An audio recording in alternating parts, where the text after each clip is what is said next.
What's going on, guys? In this video, I'm going to be reviewing The Time Patrol, a science fiction novel by Poul Anderson.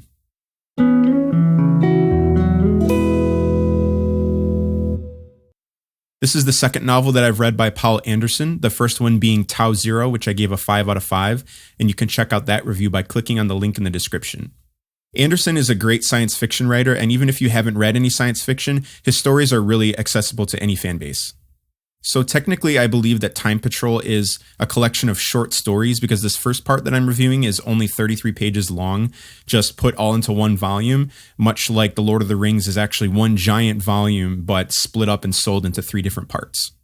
However, on the back of the book, it states that all of these stories are now all in one volume, which makes me think that in the past they were sold individually, which might be kind of weird to see a 33-page novel sitting on the shelf somewhere, but I'm not entirely sure, so maybe somebody can fill me in on that. The story is about the Time Patrol, who are essentially police officers that can travel through time in order to police different time periods, to interfere and intercept people who are abusing time travel in order to fit their own selfish needs. Many cities around the world and in different time periods have hidden headquarters that are used to welcome and be used as bases for the Time Patrol when they skip forward and backward through time. One of the functions of these headquarters would be to house different items such as weapons and clothing that are more appropriate for the time period that the Time Patrol is jumping to. So it would be really odd to see someone wearing clothes from 2020 when they jump back into 1915.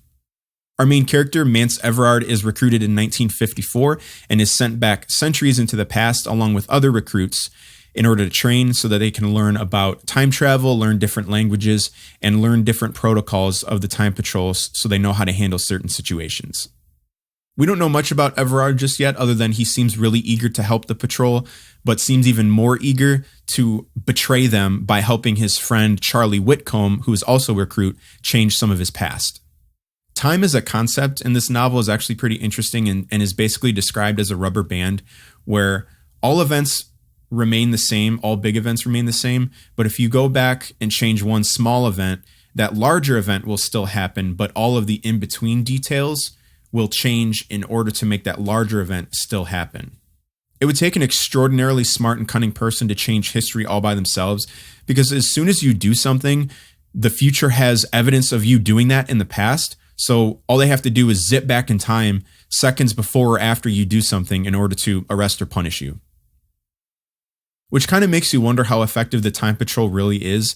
If time is a rubber band and all of those larger events were going to happen anyway, I think what their purpose is that they try to go back and stop things before it snowballs into an even bigger problem.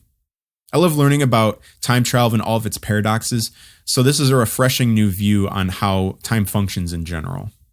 I also really like that since they're traveling thousands of years in an instant, they have to be very well educated on weapons that span 50,000 years, because it wouldn't really make sense for you to bring a laser pistol back to 1584 and, stand out because of your advanced weaponry.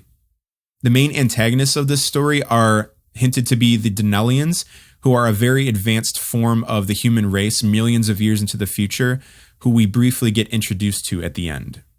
This first part earns a 5 out of 5. It's a short and sweet introduction to the entire series and packs a lot of world building into a short amount of pages and is really easily consumed. I'll be doing a review of each part of this book, so look forward to that in the future. Thanks for watching, and I'll see you guys in the next book review video. See you later.